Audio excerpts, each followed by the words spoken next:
Today's lesson is basically the same thing as graphing lines using y equals mx plus b, the point slope or the slope intercept form. Any problem with the point slope form before I go on? I'll hit them again before I give you the test. I know that's where people start falling apart sometimes, especially when it gets into parallel and perpendicular. So today is 3/4, and this is, how do they title it? Oh, well, yeah. Linear inequalities of two variables. Linear inequalities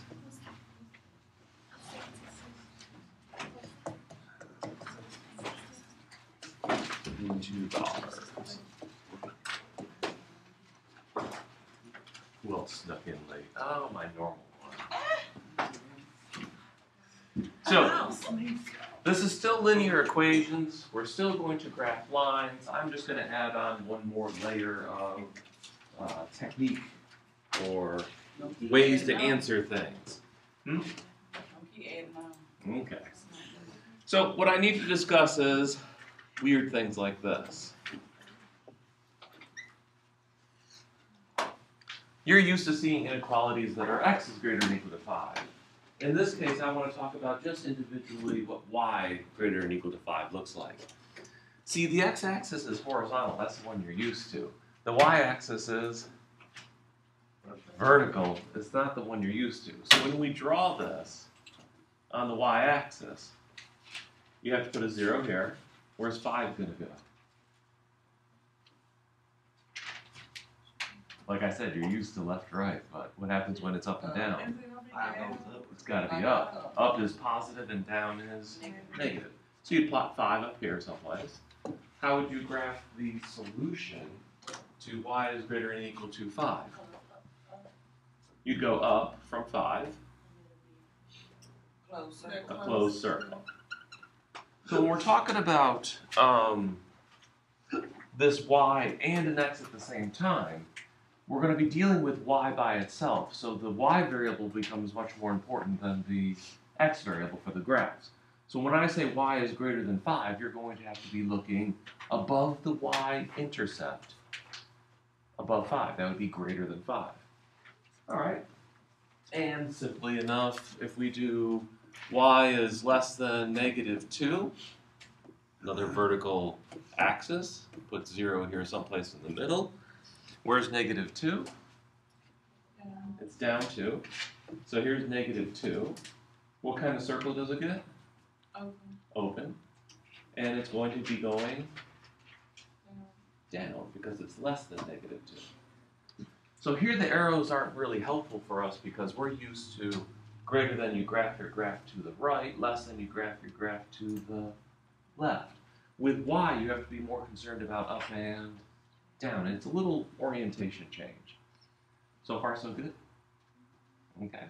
Let me give you a simple equation then. Real simple. If we go into 2 space, over here this was all 1 space. When we're talking about a single number line, you're in the first dimension. You only have 2 things you can do, forward and backwards, or up and down. In 2 space, you have 2 options. You go left or right and up and down, just like regular coordinates. So in 2 space, if I write y is greater than or equal to 5, we have to draw a Cartesian coordinate plane. Our inequality is still greater than or equal to 5, so it's going to have to correspond to this first picture. So you're going to go up 5, and what kind of line is y equal 5? Because we have to talk about that possibility that it is equal to 5. It's just a line. What kind of line?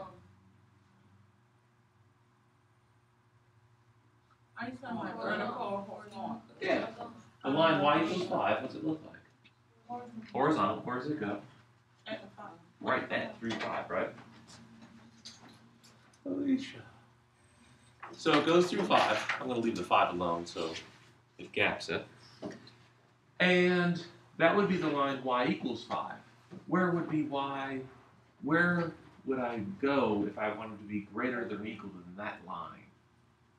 Above it. So what we do is we're going to shade to say all of these values up here are greater than or equal to 5 on the y-axis. So if you pick this point over here, this could be like 3, 7. Obviously 7 is bigger than 5. Over here you could pick negative 2, 3, 6, and that's bigger than 5.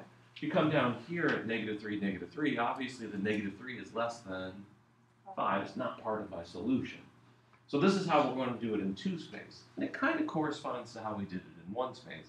The graph goes up, the shading goes up. Now the other thing is, how do I indicate, if I got rid of the equals that I just did, y is less than negative 2? What happens to the line? Well, y can't equal negative 2, so I gotta indicate a border without including the points. In other words, a solid dot is going to be a solid line. An open circle is going to be a dotted line. We're going to represent it as, here's the boundary, but we're not including it. So let me graph real quick, y is less than negative 2. Y less than negative 2. Here's your coordinate system. Down here someplace is negative 2. What kind of line is y equals negative 2? Well, it's a horizontal one. It goes right through negative 2. But to indicate that it's not included in my solution set, I'm going to draw it as a dotted line. So it's a boundary, but the boundary is not included. Same thing for negative 2 here. Negative 2 is the boundary of our values, but it's not included because of the open circle. All right, where's less than on this picture? Well, over here it was down. Same thing here. We're going to include all the values that are less than negative 2. And that would be our solution set. All values in that shaded region are our solution set. Question. Go for it. Why did you draw a dotted line? Because it's not equal. We don't want to include the boundary. Okay. Here we wanted to include the boundary because it was greater than or equal to 5. Okay. So it allows you to be y equals 5. But this one, we want to say, well, it can't be the line, but it's everything else below it. So far, so good? It gets better. So then we can do weird things like y is less than or equal to negative 3x plus 4. This is getting better.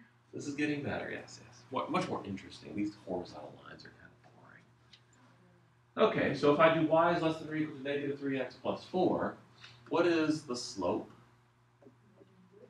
Negative 3, but I'd rather you write it as negative 3 over 1, so you get that change in y and the change in x. And what's the y-intercept as a coordinate? 0, 4. Who said 4? Yeah.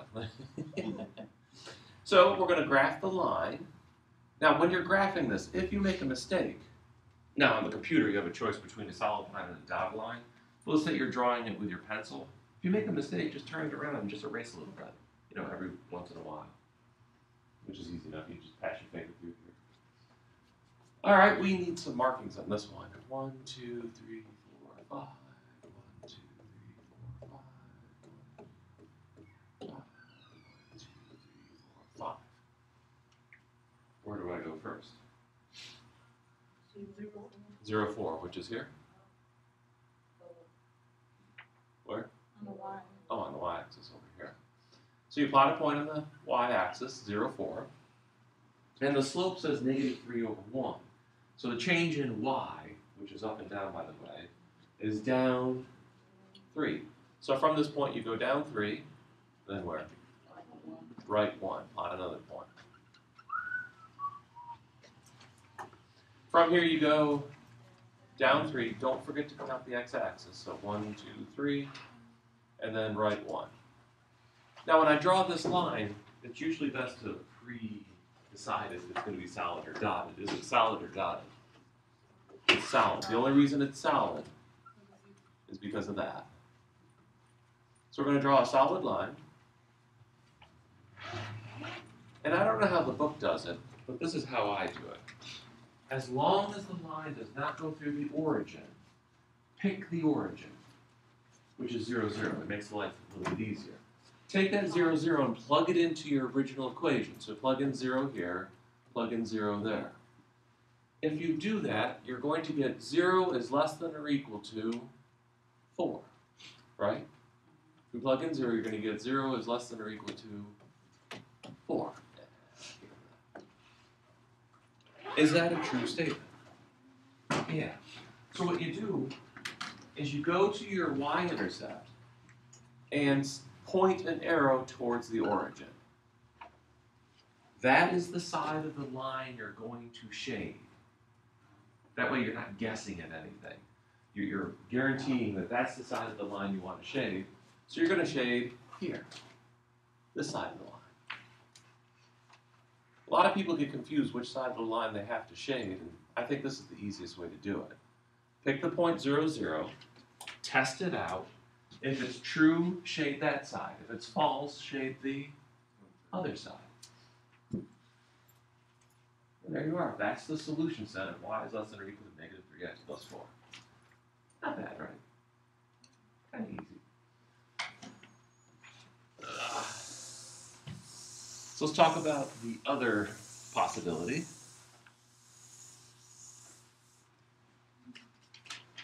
What other kind of lines are there?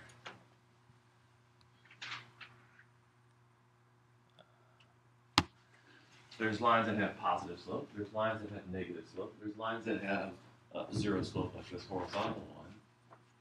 What's the other kind of line? Yeah. You got a positive slope, you can have negative slope, you can have 0 slope, no slope, undefined. What kind of lines are undefined? Vertical. And if we do a vertical line, what would its equation be? X equals something. So what if I want to graph x is greater than or equal to negative 2? But this is in 2 space. This is in a coordinate, a plane. We're not talking about a number line graph anymore. We're talking about a Cartesian coordinate system graph, rectangular coordinate system graph. So if I draw this, where do I go?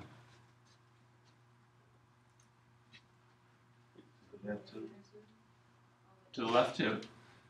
And you're going to put a mark here and you're going to say that's negative 2. What kind of line? It's going to be vertical. Is it going to be dotted or solid? Solid. Why? That equal sign underneath the greater than or equal to. So solid line. And what side of this line am I going to shade? Well, you have a choice. You can still use the origin 0, 0, and then plug it in here, and you get 0 is greater than or equal to negative 2. 0 is greater than it's true. Or you can think of it as a regular number line. You're going to shade to the right, because that's the way it's pointing. So we're going to shade over here. This is where it was true. We're going to shade that side of the line. So that would be the graph of x is greater than or equal to negative 2. With the x, yes. With the y, you have to be a little trickier. You have to be careful, because you're going up and down, and your orientation is a little bit off. But with x's, yeah, you do it just like a number line. You just expand it, going up and down. All right, how about x is less than 4? How would you graph that one? You'd go to the right 4. Here's 4. What kind of line is going to go through this? Dotted, and it's going to be vertical. So you're going to go and it's going to be going straight up and down. Again, you can pick the origin. I just want you to get used to that technique. Plug in 0 is 0 less than 4. Yeah, and it's a true statement, so you want to shade towards where it's true. If it was false, I would go the other way. And there's your answer. Not that bad, right? So when you have y is greater than and y is less than, you're going to have a horizontal line, and it either shades up or it shades completely down. If you have a slant line, you have to be a little bit more cautious with it. Highly suggest you use that origin point as a test point. So let's just do something a little crazy now. These don't get really bad.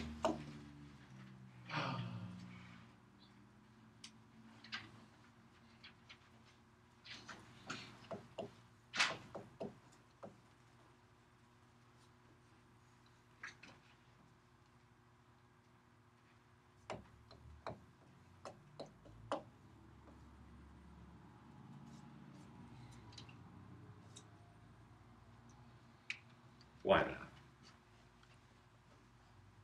I think this will work. It doesn't. We'll know real soon. What would you do first? Distribute. Get rid of those parentheses. So this becomes 2y plus 6 is greater than 4x plus 4y. What would you do next? There. Subtract 2. I'll move 2y. What are you trying to solve for? We know. Yes, you do. You always know. Solve for y. When in doubt, When in solve doubt. for y. So, subtract what? I'm not worried about the 6. You're worried about the y's. Yeah. So subtract 4y from both sides. Get your y's on the same side to start off with. That's the variable you want to concentrate on. So if you subtract 4y from both sides, you end up with Negative 2y. -2y plus 6 is greater than 4x. Yay. Then what?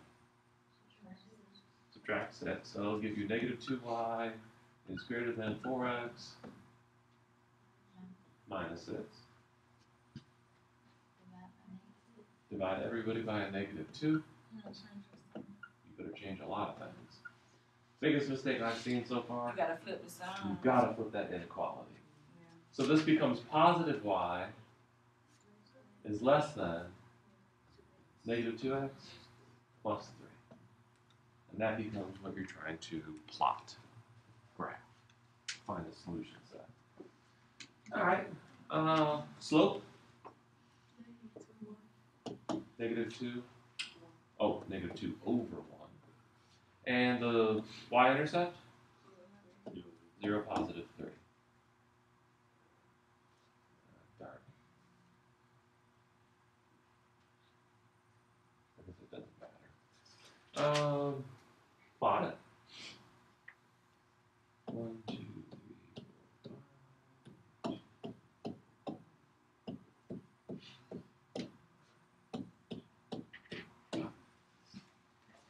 Where do I start? Y-intercept is 0, 3. That's straight up 3. And then Up 2 over 1. down 2 to the right 1. Oh, it's a negative 2. Yeah, it's negative, so you're going to go down 2, but then you have to make the other one positive. If you go down and back, that's a negative over a negative, which is positive, and you'll end up with a positive slope, which you know you shouldn't have. So down 2 over 1 again. Don't forget the axis. And plot a line. What kind of line? Dotted. Dotted, because this thing is not equal to, it's just strictly less than. So dotted line.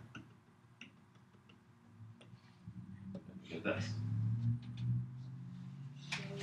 And again, I suggest you plot 0, 0, or plug in 0, 0 into this equation. And if you plug 0, 0 in, you're going to get 0 is less than 3. True or false?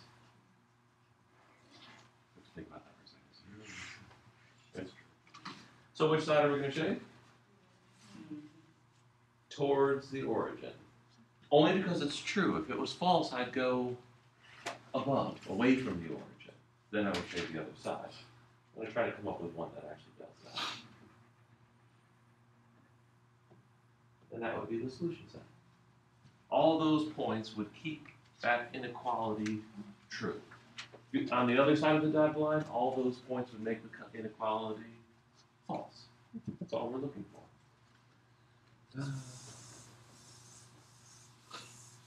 One last one. I'm going to force an issue.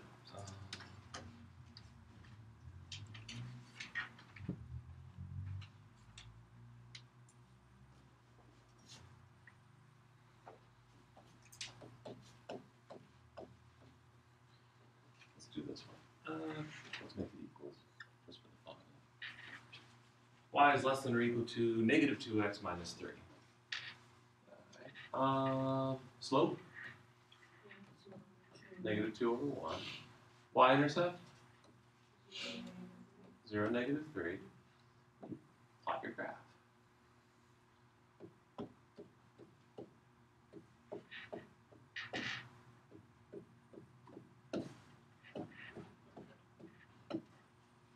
So far my lines have been pretty good. Counting lines and actually looking like a straight line. Usually they kind of curve because my marks are horribly spaced. Like for instance, between 4 on the y-axis and 5 on the y-axis here is a huge gap.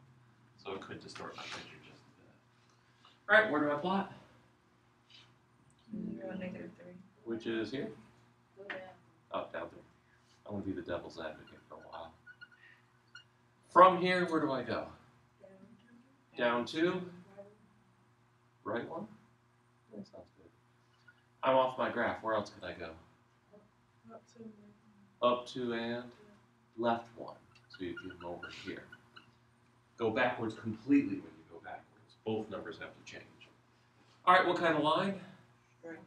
Straight. All lines are straight. Who said that? A solid line. It's going to go through these 3 points. Kind of missed them. And then you're going to pick 0, 0 again. Now, when you plug in 0, 0 this time, you're going to get 0 is less than or equal to -3. Is that true or false? That's false. So you go to your y-intercept and you point away from the origin. You point away from the origin, so you're shading that side of the line. So you get this. And that method is guaranteed to work all the time.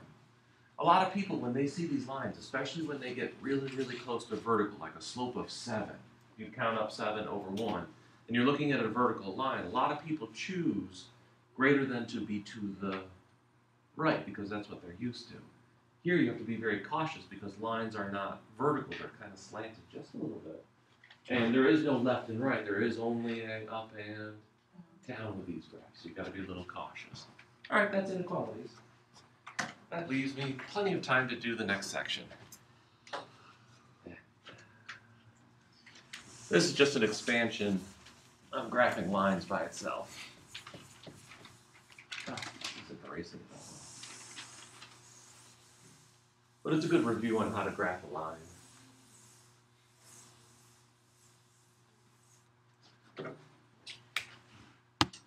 Let's see. The next section, probably one of my favorites. And I'll probably not do it as basic justice as this section. 3.5, what is it, basics of functions? Concept of a function. Concept of a function.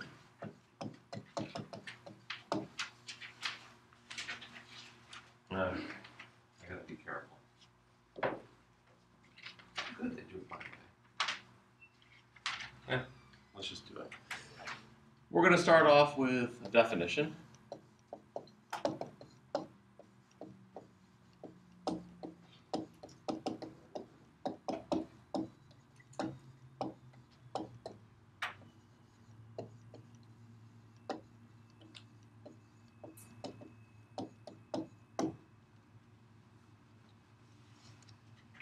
When we say a relation in math, we're talking about a set of ordered points, any set of ordered points. The way I like to describe this is you take a big, huge sheet of graph paper, put it on the wall, and just start throwing darts at it. Wherever the darts land, you plot a point, you write it down, and that becomes a relation. They can be absolutely anywhere, in any pattern, in any order, any relationship between them. So a relation would look something like this. You ever see the squiggly lines? You know what they read as? That actually has words associated with it. No one's seen it? The set of. It really reads that way.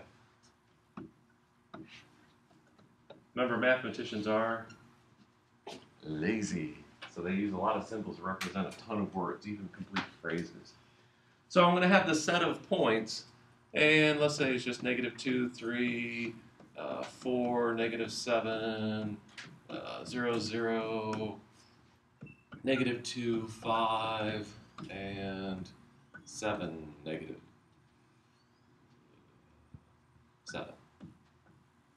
Just a set of ordered points. And you can take these points and you can plot them on a piece of graph paper and you can label them You know, this is point A, this is point B, this is point C, this is point D, and this is point E. That'd be perfectly fine. But there's no rhyme or reason with these things. They're just randomly generated, or they can be anywhere. So, what is necessary for us to work with? Well, functions are a little bit different. Functions are kind of like asking a question and getting a response. How old are you? How many responses am I going to get from each of you? Just one. I hope you don't have two different ages unless you have a fake ID or something. Yeah, I'm 21. So functions will be asking a question and getting a single response. And you've been doing this a long time.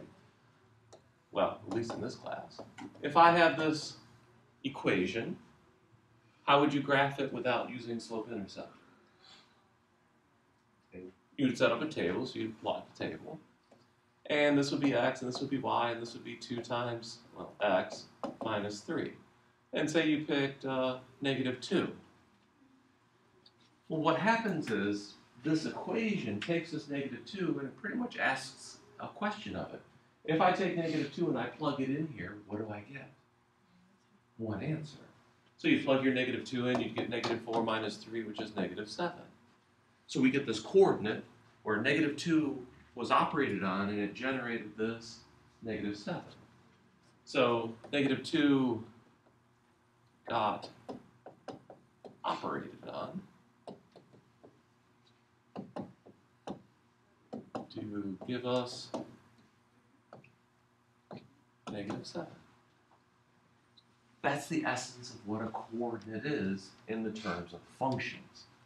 So whenever you ask a question, you're only going to get one answer. -2, what are you today? Well, I'm -7. They're being transformed. So can this thing be a function that I've written down here, this green set of points? Is every one of them answering just once? Well, -2 says he's now becoming 3. 4 says he's becoming -7. 0 says he's staying exactly the same. -2 is becoming 5. What's wrong with that? Mm-mm. No? Come back over here. -2 already said he was 3. 3. Okay. And here, -2 is saying he's lying to us. So this is strictly a relation. It can't be a function because -2 can't become 3 and 5. That would be like creating this table and saying, well, one time I plugged in -2 and I got -7. The other time I plugged in -2, I got 5. That makes absolutely no sense. What happens when you come up with 2 different answers with your calculations? Something's wrong. And you know this for a fact. So you go back and you try to fix it because you know there's only one answer. So this can't be a function because these two are going to 2 different answers. Well, if -4 is going to be -7. Now here's the thing, ready? If I ask you how old you all were, is there a possibility that 2 of you are 20? Yeah. Yeah, nothing wrong with that. Okay. See, he's answering he's going to -7, but he's just going to the same place. They're fine going to the same place. You just can't have one person going into 2 different places. That doesn't make any sense. It's like splitting yourself in half. So not a function because, you ever seen that notation? It's a not, I love this. Because I hate writing because. Not a function because -2 is going to 3 and -2 is going to 5. Can't happen that way. It's answering twice. All right, so the definition of a function is worded a little strange, but you got to get used to it. I'm just curious how they phrase it.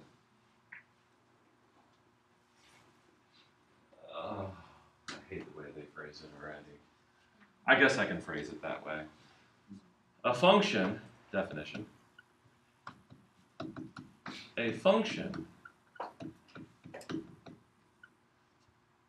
is a relation where every x has only one y. In other words, x's do not repeat over different values of y.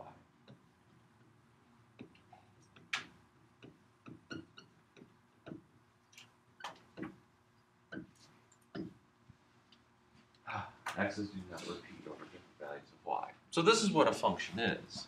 You ask x a question, and it gives you a response, a single response.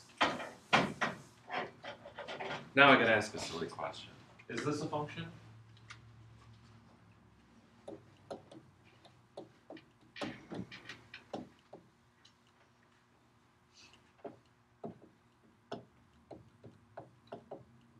I'll keep it nice and small. No. Oh, yes, it is. No or yes? They're the same. They're exactly the same. So this is fine as a function. This says x's do not repeat over different values of y. Not very often that you'll see a point listed out twice, but it is, well, possible, I guess. You could have a dart, be Robin Hood and have the dart land at exactly the same place. So, not really likely. So this is a function.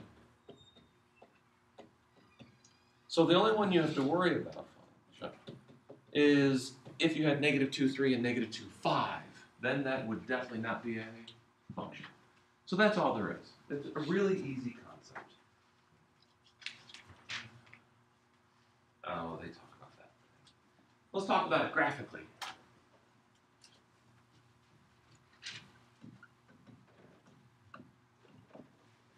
How would you determine if a graph is a function or not? So let's deal with a graph that we already know looks kind of similar. Is the graph of a line that has some kind of slope a function?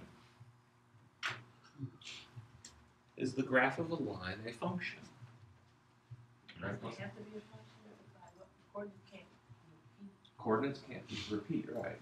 So if I pick this x value out here, let's call it 2. How many y values does it have?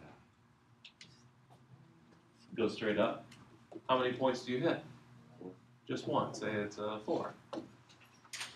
And if you come over here, and this is like -5, that's the x value. What's the y value? Approximately. -1. So you have to come down to it, and you'd go over here, and this would be maybe -1. But that -5 only has one y value associated with it. So is this a function? I could probably do this for every single point, right? Yeah. Okay. So that would be a function. What about something that looks like this? Something else that we're going to be dealing with eventually. What if I have a graph that looks like this? Is it a function? You don't think so?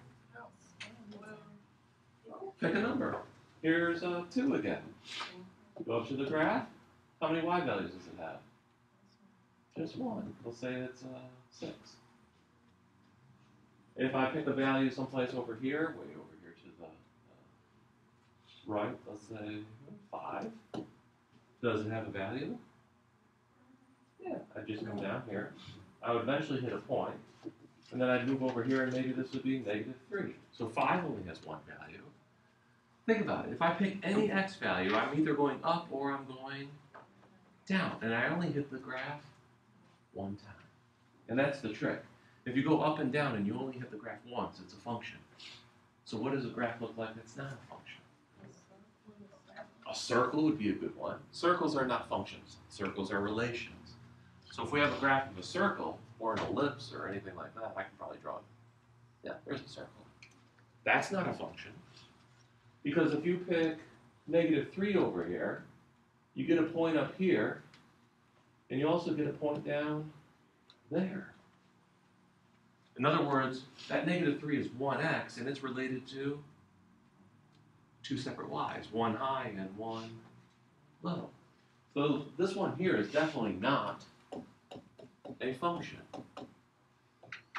Because for 1x, you're getting 2 different values of y. All right, how about this graph? This is another famous one. Is this a function? It looks a lot like this one here. And this is what's called a parabola. This one's facing down. It's not a function. This one's facing to the Oh, right. Because it's going here. Yeah. The same thing. Once I pick an x here, let's say 3, how many points is associated with it? 2. 1 high and 1 low. So what this leads to is a test. It has a nice little name. It's called the vertical line test.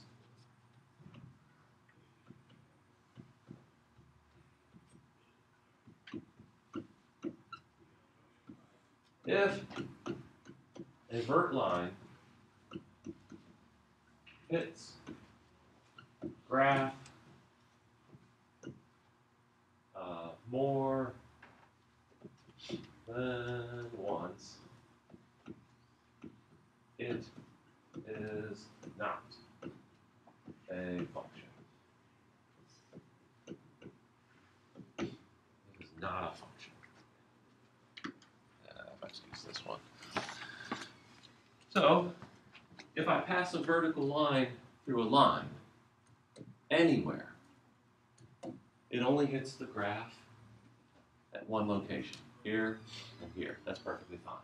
That's a function. If I pass a vertical line through this circle, where it actually hits the graph, how many points do I get? 2. Now there is this possibility that the line comes along, it only hits it at 1 point. It's called a tangent, by the way, but you don't care about that.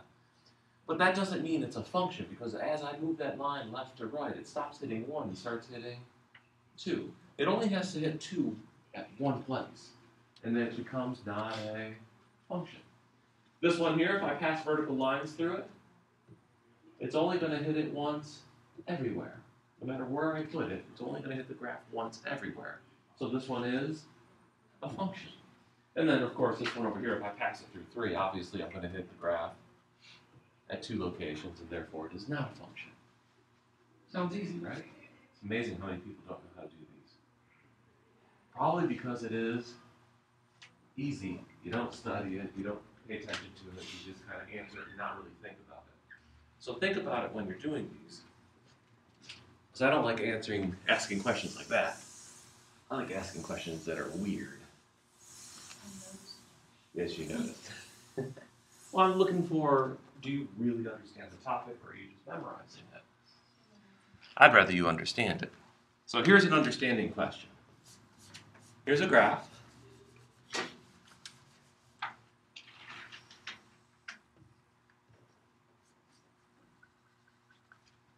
Here's a graph. Is this a function? Yes. Yes, no? Yes. Yes? Yeah? Anyone else? What's that dot for? It's part of the graph. It's green, isn't it? Oh, that's no then because that dot is going to hit. Right. If you pass a line right through this dot, it hits the graph once and then twice. Here and here. So this is not a function. You're not used to seeing a loose dot on a graph, but it's possible. Remember what I said with relations? They're just darts that are thrown at a dartboard. All your darts might have hit this parabola, and then one was, off. It hit it off, which is perfectly fine. And then we can be really subtle with this picture and ask, is this a function?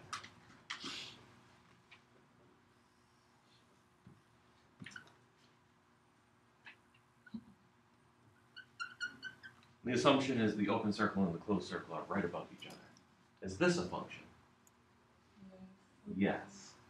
Because as I pass that line through it, it's going to hit the solid circle. It's going to hit the solid circle, but it's going to miss the open one, because remember, open ones are not there. They're not equal to that point. So it's going to pass right through it. So the line only hits 1 point, and this one is a function. Those are the ones I like asking, because it really, really makes you focus on what the heck does it mean to be a vertical line test. The other thing that people make mistakes on is they see these lines going straight down like this. They're really not going straight down. Graphs are always going down and away. So some people think if they hit here, they're going to hit more than once, and you're not.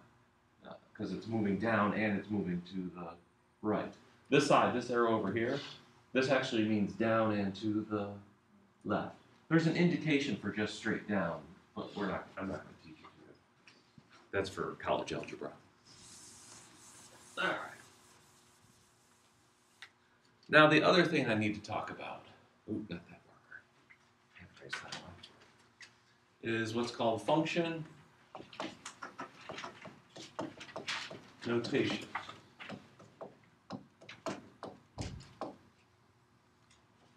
And the only function that, let me ask a simple question, ready? Is x equals 2 a function? Let me write it over here. Is x equals 2 a function? Yes. What's the graph of x equals 2 look like? It's a vertical line. Oh, so then it's getting all the same.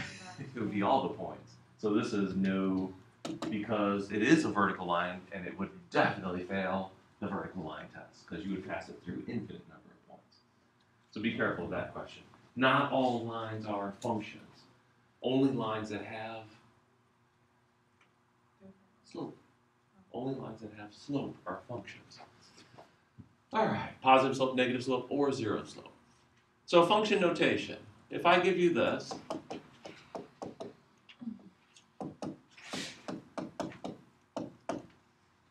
and I ask you one question, and I want one answer. Ready for the question? What is the y-intercept? 0, 3. Which one? Exactly. Which one? That's the problem. If we're starting to work with more than one equation at a time, more than one function at a time, I hate to be able to say, well, it's the top one, it's the bottom one, it's the top one, it's the bottom one, or it's the left one, or the right one, or the first one, or the second one. That just seems silly. So what I'm going to do, to make sure our labeling is good, I'm going to call the first one Frank, and I'm going to call the second one George. You'll notice I'm not capitalizing their names. There's a reason. So if I said, what is the y-intercept of George? 0, 4. And if I said, what's the y-intercept of Frank? 0, negative 3. What's the slope of Frank? 2. What's the slope of George? 3. So once I label them, it becomes kind of easy to see which one is which. Then I can ask questions like, evaluate Frank when x equals negative 4. I can ask you that kind of question. And you should be able to do it. What would you do? Plug what in? Into what? Into x, right? Okay. So you go up to Frank. Frank is y equals 2 times something minus 3. Because I know I'm substituting in for x, so I'll replace it with parentheses. This is something you really have to get used to now. Functions are all about parentheses. What am I going to put in that parentheses? Negative 4. And then I just calculate it. So you get y equals negative 8 minus 3, negative 11. So you get y equals negative 11. Now, that's the old style of doing evaluation. You would be given an equation, you'd be told what variables were equal to what, and then you'd have to plug it into your equation and then come up with an answer. The problem with this is, what point did I just find on Frank? What coordinate? It's a coordinate on a piece of graph paper. What coordinate? Nope. Well, when you write a coordinate, it's x, comma, y. So what's x? Negative 4 and negative 11. The problem with this whole procedure is negative 4 is way over here. X equals negative 4. And y equals negative 11 is way down there. And they're totally separate. What I'd rather do is keep them together so I can see what the coordinate is when I get to the very end. So 2 things are going on here. One, it allows me to name the functions, so if I'm talking about several functions at the same time, I know which one to look at. And it also allows me, you'll see in a second, to keep the x and y's together all the way throughout the problem. So this is going to lead into pure function notation. I hate writing Frank and George. That seems redundant. And every time I'm going to work with Frank, I'm going to substitute in a bunch of x's eventually. That's the whole point of writing it. So I'm going to shorthand it. Frank is going to become just f, a fancy f, not a capital F, not a little f. It's a cursive type f. And he's going to work with a bunch of x's. F of x, yeah. So Frank works with x's, and he's going to do something with these x's. He's going to plug them into some equation. That equation happens to be 2x minus 3.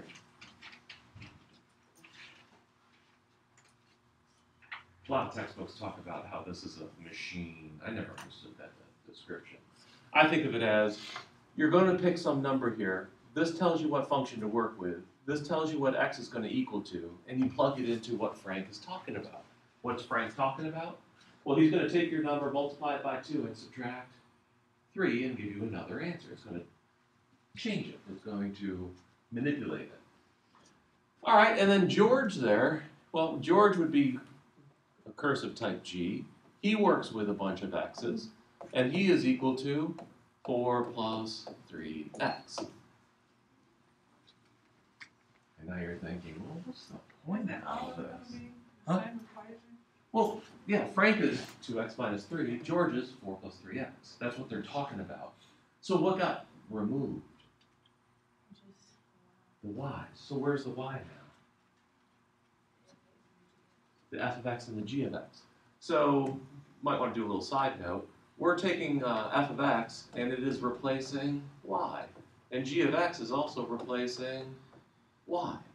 So if you get lost with this notation, and you see that g of x equals a bunch of junk, and you don't like working with g of x's, change it back to y. But eventually, especially by college algebra, you've got to start learning to work with f of x and g of x, because it is a lot nicer. Because there's a lot of other things you can do with functions. All right, so for instance, what time is it? Ooh, it's almost time.